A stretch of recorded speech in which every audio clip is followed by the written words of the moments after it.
So finally, assuming that you'd get all the calls and great results, तो एक बात पूछनी थी यार, ये कि मतलब किस कलर के IIM में जाना चाहते हो? As such कोई प्रेफरेंस नहीं है, बट रेड वन। हाँ, बट ABC रेड वन कौन से वाला रेड होता है? Bricks sir. वो red bricks, yes. Hey, welcome to iQuanta's YouTube channel and we have a special guest for you today यार, तुम लोग भी हम ही को देख देख के बोर हो गए होगे। So we have our student with us today who has gone on to score 99.98 percentile. So we plan to learn a lot from his journey, how he prepared, and there are some special things about him. You know that this was his third CAT attempt. So a lot of you were worried about sir कैसे motivate करते हैं देने के लिए अगर अच्छा percentile नहीं आए तो. So I think we can take some pointers from मृदुल और work experience के साथ साथ तैयारी करते हुए इतना score लाना ये और बहुत कुछ. एक interesting चीज बताऊं, मृदुल का एक बार DILR section में -6 भी आया था and he went from there to the absolute top. So all those secrets will be spilled today. So let me call over Mridul. So here he is. Hello, sir. And we plan to spend some time knowing about his secrets of getting into 99.98 percentile. So, how do you feel? I'm feeling happy. चलो, terrific. So, मृदुल हम आपस में बात तो करेंगे लेकिन यार मैं ना I watched a lot of interviews on YouTube. मुझे ना वो फॉर्मल वाली चीजें ज्यादा पसंद नहीं आती ना, मैं उनको देखता हूँ तो मुझे लगता है कि आराम से है ना वो फीलिंग वो रहनी चाहिए ना, दोस्तों के साथ आराम से चाय की टपरी पे बैठ के बात कर रहे हैं तो बिल्कुल चिल रिलैक्स रहने का. And I think the people who are watching us will also enjoy more of that. So Mridul, आपने कब सोचा सबसे पहले कि यार कैट की तैयारी करनी है, MBA करनी है, और कैसे सोचा? Just take us through the journey. Sir initially CAT मेरे लिए जब फर्स्ट वर्ड जो था वो मैं अपने कॉलेज से पता चला जब in my first semester there was my senior Rishi Mittal. Oh, and those of you who do not know, Rishi was also an iQuanta student who went on to score 100 percentile in 2019. Yes, sir, if I remember it correctly. हाँ. Yeah. तो उनसे थोड़ी inspiration मिली and then एक JEE ना निकलने का दुख था तो CAT was my redemptive arc. So you can say CAT एक मेरे लिए मोक्ष जैसा था कि हाँ यार दुख था मुझे उस टाइम कि जेई नहीं निकला. So let's crack this examination, may be थोड़ा सोलेस मिले आर्ट को. सो या दैट वाज माय फर्स्ट. यार ये कैट रिडेम्पशन पहली बार देख रहा हूँ मैं, बट बाकी वाकई में इतने अच्छे परसेंटाइल के बाद कोई तुम्हें फीलिंग आ रही है रिडेम्पशन वाली? लोग तुम्हें अलग नजर से देख रहे हैं? थोड़ा रिस्पेक्ट मिलता है डेफिनेटली. लड़कियों से ज्यादा मैसेज आ रहे हैं. सबसे आ रहे हैं अभी तो फिलहाल. अच्छा, तो भाई this is another secret. Those of you who want to get more messages from a particular gender group, CAT works. Yeah definitely. Okay, तो अच्छा, बट अदरवाइज ऐसा कोई वो नहीं कि लॉन्ग टर्म यार करियर प्लानिंग सोची हो कि यार ये करेंगे वो करेंगे? This was in first year definitely. उसके बाद थोड़ा बहुत जो जेन्युइन इंटरेस्ट आना चालू हुआ वो थर्ड ईयर से था जब मैं मैनेजमेंट कोर्सेज कुछ इलेक्टिव्स थे कॉलेज में. आई ऑप्टेड देम डेलिबरेटली थोड़ा सीखने के लिए, एटलीस्ट चलो क्या चल रहा है. So material management was one course, then professional ethics and business management. तो ये कुछ कोर्सेज थे जो थोड़ा स्पाइक किए इंटरेस्ट, तो एक जेन्युइन इंटरेस्ट बनने लग गया. सो ये थर्ड ईयर की बात है and from then I started चलो एक बार देखते हैं, कैट करके देखते हैं, क्योंकि शायद ये सब्जेक्ट्स मेरे को थोड़ा ज्यादा इंटरेस्ट दे रहे हैं रादर देन कोर साइड में जो इलेक्ट्रिकल में पढ़ा रहे हो. वो ठीक है, वो रूटीन अपना काम चल रहा है, बट दिस इज समथिंग जो मेरे को थोड़ा रिक्रिएशनल एक एस्पेक्ट दे रहा है. तो दैट वाज समथिंग जिसपे मैं थोड़ा लाइक आगे. हाँ, क्योंकि ये वाला सवाल ना मैं बहुत बार बच्चों से पूछते भी है इंटरव्यूज में के, और बहुत बार बच्चे हमसे पूछते हैं इंटरव्यू प्रिपरेशन के टाइम पे कि सर ये क्लैरिटी तो है नहीं, तो कैसे चूज करें, कैसे ऑप्ट करें. So you develop that clarity through focusing on those papers. उसके अलावा कोई और ऐसी चीज जो तुमने की हो जिससे थोड़ा और लॉन्ग टर्म मैनेजमेंट के तरफ करियर गोल के लिए कुछ क्लैरिटी मिला? कोई इंटर्नशिप, प्रोजेक्ट, एनीथिंग? प्रोजेक्ट तो सर मेरा लाइक कोर इलेक्ट्रिकल में था, बट देन जो मेरे को जॉब मिली है that is in procurement. Okay, so वहाँ पे भी एक इंटरेस्ट और थोड़ा कॉन्क्रीटाइज हुआ मेरा, बिकॉज वहाँ पे प्रोक्योरमेंट से थोड़ा switch is better. So procurement में then again managing stakeholders, right, आप कैसे सब काम like negotiation skills and all, ये सब स्ट्रैटेजिक काम जो था, इसके वजह से आई थिंक ये MBA का जो स्विच है that I feel is very justified. So Mridul, ये तीन बार कैट देना और प्रिपेयर करना, how did that came about? So मतलब रिडेम्पशन आर्क तो ठीक है, मगर तीन बार कैट दे पाना, so what was that about? How did that pan out to be? The first attempt I was happy कि चलो यार 99.34 बन गए मेरे। तो आई वाज थिंकिंग कि चलो यार कॉल्स तो आ जाएंगे ओल्ड आईएम से, न्यू आईएम से, जो भी बेस्ट कॉलेजेस है, टियर 1 कॉलेजेस है। देन एक ये मिथ बस्टर था कि 99 प्लस लाने से भी आई थिंक कॉल्स नहीं आएंगे आपको, क्योंकि there are some criterias in composite score जिसके वजह से आपका सिलेक्शन रुक सकता है। एंड मेरा 12th में आई थिंक 75 से कम था, so that was a major bottleneck to securing a good call from tier 1 college. So because of that I need to score upwards of 99.9 plus. तो मृदुल, इसमें ना दो चीजें हैं यार, जो एक जो मुझे पर्सनली बड़ी इंस्पायरिंग लगी जब हमारी बात हो रही थी, तो आपने बोला कि यार मुझे IIM ABC ही चाहिए था। सो कंसिडरिंग कि उसके पहले जेई में इतना स्कोर नहीं कर पाए, तो ये इतना क्लैरिटी लाना और इतना अपने आप को बैक कर पाना कि यार ABC नहीं तो नहीं, तो ये how did that happen? Sir clarity कैसे? देखिए sir, I was of the opinion कि मैं मेहनत कर सकता हूँ एंड आई थिंक कि I deserve that. So may be अगर मैं उससे कम में सेटल हूँ तो मैं नहीं कर पाऊंगा एमबीए, और एमबीए अगर मैं कर भी रहा हूँ किसी कॉलेज से, so I should be very happy कि हाँ यार वो गलती जो मैंने करी थी ड्यूरिंग दैट माई 12th की यार नहीं सेटल हो पाए अच्छे कॉलेज में, वो चीज I didn't want to repeat that mistake again. So this was my motto कि चलो यार इस बार अगर कुछ करना है तो यार full and final full throttle जाएंगे अपन। फैंटास्टिक। और ये तीन बार प्रिपेयर करने के लिए अपने आप को मोटिवेट कैसे किया? क्योंकि बहुत सारे लोग हैं यहाँ पे यार, अभी तो कैट रिजल्ट आया है, बहुत सारे बच्चे हैं जो स्टूडेंट्स हैं हमारे जो रीच आउट करते हैं, और उनको लगता है कि यार इस बार अच्छा स्कोर नहीं आया, अगले साल दोबारा फिर वही ग्राइंड है ना। तुम में से कुछ लोग शायद ऐसा सोच रहे हो। So I think Mridul can go ahead and share something more to them specifically and tell them कैसे तीन बार जा सकते हैं पूरी एनर्जी के साथ। पहला मैसेज तो मेरा ये है कि आप होल एंड सोल कैट के लिए मत डिवोट हो, you should definitely have a plan B कि यार अगर आप जॉब कर सकते हो तो गो फॉर अ जॉब, ठीक है? बिकॉज कैट उस 2 घंटे में क्या होगा you may never know, anything can be good to you and anything can be bad for you. कोई भी एक सेक्शन अगर आपका थोड़ा भी खराब हो गया then it's going to be nightmare for you then. हाँ, और वो वैसे भी यार I think full time CAT का प्रिपरेशन करना इज सब आइडियल, तो वो है बिल्कुल definitely absolutely. So this was something जो मैं एडवाइस करना चाहूंगा। सेकेंडली, अगर आप पढ़ रहे हो तो बी कंसिस्टेंट। आप एक आरसी कर लो, एक डीएलआर सेट करो, बट डेली करो, क्योंकि अगर आपने वो सिंक आप नहीं रख रहे हो अपने प्रिपरेशन के साथ तो then it will be difficult. Again आप 4-5 डेज का गैप ले रहे हो, यू विल फील कि यार कुछ तो मिसिंग है, कुछ तो इशू आ रहा है, तुम स्मूथली उस क्वेश्चन को सॉल्व नहीं कर पाओगे। कोई भी सेक्शन उठा लो। सो थिंग इज ऑफ 3 साल तक ये कर पाना है यार। हाउ डिड यू, जैसे एक बार आपको लगा कि यार ये डिजायर्ड परसेंटाइल नहीं आया, तो दोबारा फिर तैयारी करने के लिए कैसे मोटिवेट किया खुद को कि उसी कंसिस्टेंसी को, उसी पैशन और इंटेंसिटी को 1 साल तक और बनाए रखें? एक तो सेल्फ बिलीफ है, दूसरा आई थिंक मेरे पेरेंट्स भी काफी सपोर्टिव थे इस चीज में। दे वर ऑफ द ओपिनियन कि ठीक है तुझे अच्छा कॉलेज में। इनफैक्ट मेरा जो सेकंड अटेम्प्ट में था उसमें I converted IIM Udaipur and IIM Sirmaur. So those are good colleges in absolutely, absolutely, yes. तो उस टाइम भी था कि चलो यार मेरे पास अगेन देयर वाज अ फोक वाला जो ओपिनियन रहता है कि either I go to IIM Udaipur और I drop a year. So I was कि यार चलो I am a fresher right now, मेरा प्रोफाइल उतना सही नहीं बनेगा, तो this supported me कि if I have a work-ex, I definitely had a job then. तो 1 year post work-ex मेरा प्रोफाइल भी थोड़ा स्ट्रॉन्ग होगा and then I will do one more attempt and चलो इस बार जो भी होगा it will be full and final. So that's how I planned my journey for the third attempt as well. Okay, तो अगर इसी थर्ड अटेम्प्ट पे थोड़ा इलैबोरेट करें तो क्या डेली शेड्यूल रहता था और कितने, if I look at it on an average, how many hours could you devote every week?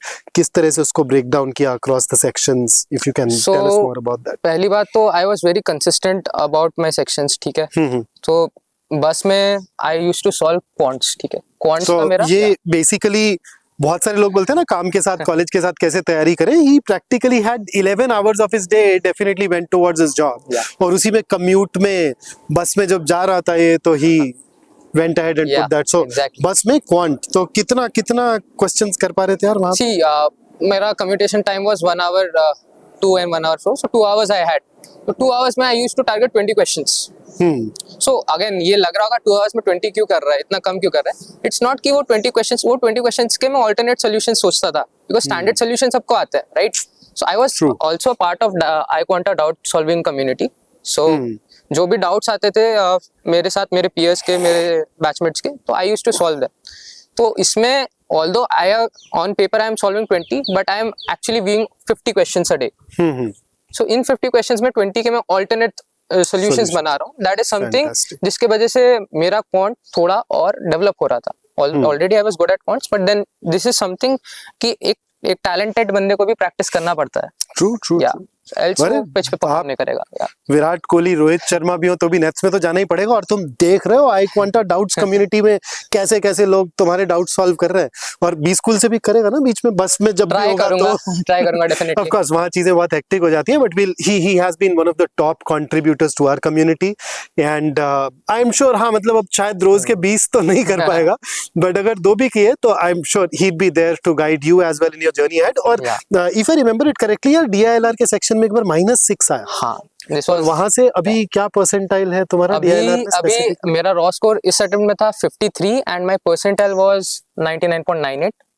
DILR में स्पेसिफिकली. सो यार मतलब देखो, बहुत सारे लोग डिसहार्टेंड हो जाते हैं ना यार, -6 अब तो मुझे छोड़ ही देना चाहिए. पर वहां से DILR ऐसे जैसे एरिया में जिसमें यार कोई ऐसा बहुत डिफाइंड सिलेबस भी नहीं है. What was your plan, what was your strategy there? So I was in slot 3 that time, इस वाले अटेम्प्ट में. सो इस सीजन में देयर वाज समथिंग पिक्यूलियर कि देयर वर 5 सेट्स. एंड जब मैं स्लॉट 3 में था, आई वाज एनालाइजिंग कि चलो स्लॉट 1 का पेपर देख लेते हैं, स्लॉट 2 का पेपर देख लेते हैं, एंड थोड़ा बहुत पीपल से फीडबैक ले लेते हैं. Again this can fumble and backfire also कि आप किसी सेट मेंटालिटी के साथ जा रहे हो एग्जाम देने. सो क्योंकि पेपर पहले 2 स्लॉट्स के रिलेटिवली इजी आए थे, एंड देन काफी लोगों से सुना कि they have been completing the paper in 35 minutes or so. So मैं एक मेंटालिटी के साथ गया था कि चलो यार इस बार का शायद पेपर इजी बना है. फिर भी एक ये प्री कंसीव्ड नोशन लेके जाना, I would not advice anyone. जाओ, जैसा पेपर है फ्लेक्सिबल बनो आप. I went in there, I performed, completed 2 sets in 10 minutes or so. Then एक easy set आया था मेरे स्लॉट में. So that was something जो मेरे को थ्रो ऑफ कर दिया था. 5-6 मिनट्स दिया, नहीं हुआ तो थोड़ा एक पैनिक आया मुझे. बट देन मैंने कहा चलो let me get this set side, and मैं बाकी सब सेट्स पे I focus, I attack them. Complete कर लिया था मैंने ऑलमोस्ट पूरा पेपर. एसी सेट में भी आई मार्क 3 and 4 क्वेश्चंस और so. So I was able to complete all 5 sets. और प्रिपरेशन में कैसे आप उस लेवल तक पहुंचे where you could tackle the questions? Definitely मेरा preparation was very it resembled a sinusoidal wave. So very ups and downs I faced. कभी 2.5 sets हो जाते थे पेपर में, कभी एक भी सेट नहीं होता था. So मतलब अभी 3rd अटेम्प्ट में प्राइमरी फोकस प्रैक्टिस पे, मॉक्स पे, उन सब पे रहा बेसिकली. हाँ. And basically shaping my weak areas, VRC and DLR में मेरा ये था एम कि दोनों को डिसेंटली थोड़ा इम्प्रूव कर पाऊं, क्योंकि दोनों मेरे थोड़े लाइक एवरेज सेक्शंस थे. ओके. सो ये इनफैक्ट ना this is actually very valuable. ऐसा नहीं है कि आपको तीनों सेक्शंस में एक्सीलेंस चाहिए. अगर कोई एक सेक्शन ऐसा है जिसमें the others can not catch you, can not touch you even with a barge pole, तो दूसरे 2 सेक्शंस में even if you are as good as the others, I think you definitely get a great percentile. तो VRC की strategy इस साल कैसी रही, कैसे डेवलप किया? प्राइमरली प्रैक्टिस रही, क्या रहा? सर VRC में ऑल्दो मेरा like improvement is negligible. 8 marks from, अगर CAT 2022 से देखा जाए तो 8 marks I just improve. So 2 more questions correct. But then इस साल आई इंश्योर्ड कि मैं मेरा प्राइमरी जो मैंने स्ट्रेटेजी सॉल्विंग के लिए यूज करी थी, I used to do all the 3 or 4 RCs because I felt कि I am more comfortable in RCs. But then exam के दिन क्वेश्चंस वर जम्बल्ड. हाँ, इस बार वो डिस्टिंक्शन यहाँ RC के बीच में भी आता रहा. बट दैट डिडंट डिटर मी. मैं अपने स्ट्रेटजी पे स्टिक कर गया. आई सेग्रीगेटेड ऑल द क्वेश्चंस. मैंने एक PJO करके एंड देन लिस्ट डाउन कर लिया कि कौन सा क्वेश्चन नंबर कहाँ है, एंड देन मैं वो RCs अटैक किया. सारे RCs मैंने लिस्ट डाउन कर लिए थे वो नंबर्स पे. I finish them all within 30 minutes of time span, and then जो रेस्ट के 10 मिनट्स थे I completed VA questions. Fantastic. But so 4 passages कर लिए थे आपने 30 मिनट्स में. दैट्स फैबुलस यार. तो इतनी स्पीड कैसे, how did you work up this kind of speed? Practice कैसे किया? कि सो 50 प्लस मॉक्स, एंड अगर 3 साल का मिला के देखे 120 प्लस मॉक्स, एंड 15 और सो सेक्शनल्स. in VRC that worked. अच्छा, how important are mocks according to you for an aspirant? Mocks because और मेरा कम से कम कितने mocks देने चाहिए according to you? Again you should be flexible enough. कोई 20 मॉक्स में भी मेरे जितनी परसेंटाइल ले आता है, किसी को 120 लग गए. तो again yeah it's very important to analyse all those mocks कि आप जो मॉक दे रहे हो उसमें आप देखो आप कहाँ गलती कर रहे हो. और VRC में तो खासकर मैं जो स्ट्रैटेजी फॉलो करता था, I used to see all the textual solutions. VRC में textual solutions are very important. कभी कभी वीडियो सॉल्यूशन में आप बोर हो जाओगे, आपको नींद आने लगेगी. तो या चलो, ये हमारे लिए फीडबैक है कि हम अपने सॉल्यूशंस को थोड़ा ठीक करें. नहीं, लेकिन again I am not video solutions को और इंटरैक्टिव और एक्साइटिंग और एंटरटेनिंग बनाए. नहीं आई कैट्स में तो आई थिंक इतना बोर नहीं है विक्रांत सर के वजह से. सो बट देन अगेन बाकी मैंने 4 टेस्ट सीरीज में एनरोल करा था, तो it's the strategy I follow कि चले वीडियो सॉल्यूशन सर देख भी लेंगे, बट एक टेक्सचुअल सॉल्यूशन से क्या होता है ना, उसमें सिस्टमैटिक वे में आपको एलिमिनेशन का एक आइडियोलॉजी गिवन रहता है. सो that was something. So otherwise ICATS का स्पेसिफिकली आपका एक्सपीरियंस कैसा रहा, लेवल कैसा लगा, कैसे आपको लगा कि इन्होंने आपको हेल्प किया टू बिकम बेटर? क्योंकि इस बार हमने वो अपने वो AI एनालिसिस पे काफी काम भी किया था. if there is something that helped you there. देखिए ICATS मैंने जब एनरोल किया था, मेरे का I was of the opinion कि इस साल कोई मेरे को स्टोन अनटर्न नहीं रखना है. तो मैं जितने मॉक्स से जितनी सीरीज से आई एनरोल्ड. ICATS में द स्पेशल फीचर वाज कि इस सीरीज में QA एंड VRC के जो एक्सपर्ट्स हैं जिनकी वीडियो सॉल्यूशंस है, that was something that help me really. QADR Raj sir के सॉल्यूशंस काफी एक्सटेंसिवली एक्सप्लेन थे. It was very good. And आपका सर आपका एलिमिनेशन प्रोसेस कि आप उस पीस ऑफ माइंड से चारों ऑप्शन को इवैल्यूएट कर रहे हो.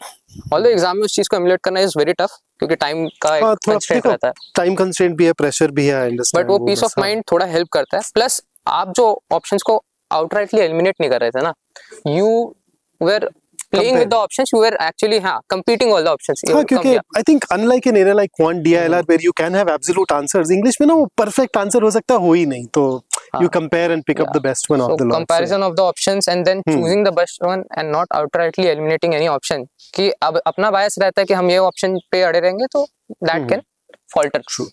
So यार, इस पूरे प्रिपरेशन में any distractions, obstacles, challenges that you faced? Obstacles are obvious. Success से पहले ऑब्स्टिकल्स ना हो तो सक्सेस का मजा कहाँ है. True. Yeah. So the lack of sleep is one of the factors. Personal commitments are also there.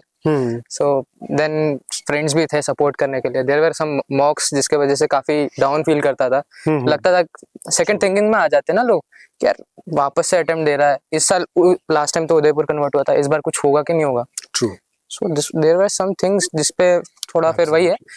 Parents are there for support. Then अच्छा, और कैट तो खैर हमारा एक एग्जाम है ही. अब ज़ैट इज अनदर मेजर एग्जाम. तो कोई change in the strategy approach particularly for decision making that you want to talk about? decision making, I'm looking around the PYQs, उनके video solutions या text solutions जो मिल जाए, क्योंकि previous years are the best markers for DM. Absolutely. Decision making खास तौर पे है भी थोड़ा वो ambiguous ना, I think.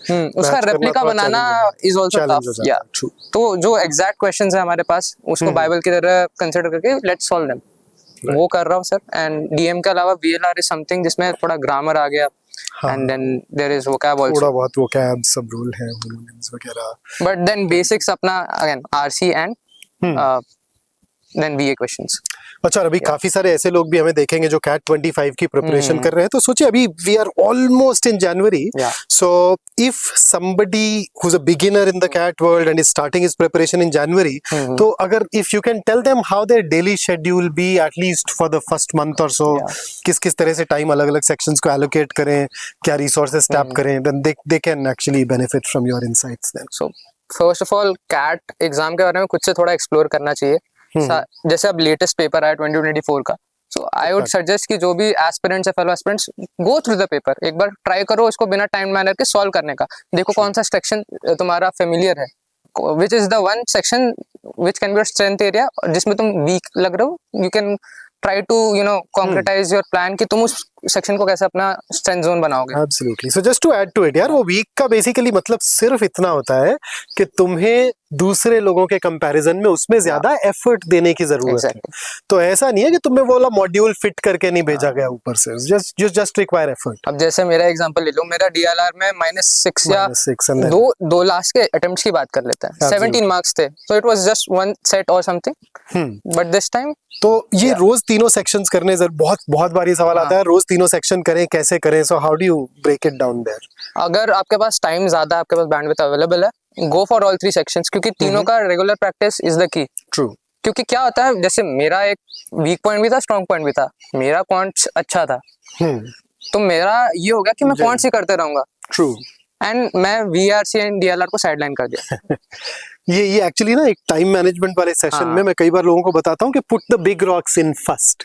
जो एरियाज एक्चुअली आपके वीक हैं उनको पहले करें ताकि उनको भी स्ट्रेंथ में कन्वर्ट कर पाए, सिर्फ स्ट्रेंथ तक लिमिट ना करें। So finally assuming that you would get all the calls and great results, तो एक बात पूछनी थी यार, ये कि मतलब किस कलर के आईएम में जाना चाहते हो? एज सच कोई प्रेफरेंस नहीं है, बट रेड वन। हाँ, बट एबीसी रेड वन कौन से वाला रेड ब्रिक्स सर। वो red bricks, yes. So that definitely helps you. But so Mridul, now that you have been part of iQuanta, what did you like about iQuanta's course? So iQuanta's course, I was a part of doubt solving teams, और हमारी team 2 बजे तक काम करते हैं, because मैं खुद 2 बजे तक डाउट सॉल्व किया हूँ। So 24/7 is true। मेरे बाद भी कुछ लोग थे जो करते थे, बिकॉज जब मैं दिन में उठता था I would see कि यार एक सोल्यूशन तो डेफिनेटली आ गया हर क्वेश्चन का। आई एम शॉक कि भाई मेरे बाद भी लोग जग रहे हैं। अरे Indrajit sir is very passionate about at least a lot of other things, especially this thing. Anything else? हाँ, absolutely. He's there all the time. Second thing is कि iCats, यार अगर सीरियस हो तो iCats में एनरोल कर लो, क्योंकि उसका जो तीनों सेक्शंस की वैरायटी एंड डिफिकल्टी लेवल थी, इट वाज अनमैच्ड। ठीक है, it was very good. So we aim at making them at least as difficult as कभी it was demotivating also, but then ठीक है, 1-2 marks में चल जाता है, sure, but the quality is good and variety काफी सी, and काफी questions तो 1-2 questions तो मैच भी कर गए थे। हाँ, in fact I think 4 के करीब we had questions which were definitely there. And one last thing then, if there is any advice that you want to offer to the future aspirants, anything that you want them to focus on, that'd be absolutely lovely. Be consistent यार, अगर आप consistency रखोगे and मॉक्स को seriously लोगे, उसको analyse करोगे, then आप next year मेरी तरह एक अच्छा परसेंटाइल लेके आ सकते हो। And don't lose hope. अगर आपको लगता है कि आप अच्छा कर सकते हो और आपके परसेंटाइल इस साल नहीं आए, गो, एक साल आपको जॉब के साथ देना, जॉब के साथ प्रेफरेबली दो, वरना एक बार और अटेम्प्ट ले सकते हो आप। Fantastic. Let's have a seat. Oh, I think sir, is it yours? This smack is for you from iQuanta. Oh, thank you so much. Tiny token of our gratitude. Wow. Let's hope that you put it to good use when Definitely. you go to the IIMs, for even answering the doubts here once again. Sure. So Mridul, 99.98 percentile now. What are the plans ahead? Sir, immediate plan is that, and then interviews for sure. Absolutely. Sir, वैसे आपके क्या plans है? पिछली बार 300, इस बार 400 पार का target है, तो अब नेक्स्ट क्या? हाँ, अब की बार 400 पार हो जाएंगे, लेकिन देखो अब ना हर बार अच्छे स्टूडेंट्स तो आते ही हैं, बट देन और रिजल्ट ज्यादा लाने के लिए हमें जो उतने अच्छे नहीं है उन्हें अच्छा बनाना है। तो तुमने देखा भी होगा यार, पिछले साल जो क्वांट में वीक थे उनके लिए नॉन इंजीनियर्स क्यूए मॉड्यूल डाल दिया, इंग्लिश वालों के लिए इंजीनियर्स वीआरसी डाल दिया, अभी 1 महीना पहले डीआईएलआर का भी डेडिकेटेड मॉड्यूल बनाया, इन दिनों डिसीजन मेकिंग का मॉड्यूल बन रहा है। तो बेसिक एम्फेसिस ये है कि जो अच्छे हैं उन्हें तो और अच्छा बनाने के लिए प्रैक्टिस, हाई क्वालिटी मॉक्स चलेंगे, मगर जो उतने अच्छे नहीं है, जिन्हें ज्यादा हैंड होल्डिंग चाहिए, उनको कैसे फाउंडेशन से 0 से शुरू करके 10 पे लेके जाए। So that's the plan and I am sure if we execute that well, तो अगली बार 500 पार हो जाएंगे। Definitely, that's it. चलिए Mridul, it was a pleasure talking to you and Thank you, sir. for you once again. Yeah. Let's hope that you get into your dream B school and your dream career. It was a pleasure hosting you today. Thank you, sir. Take care.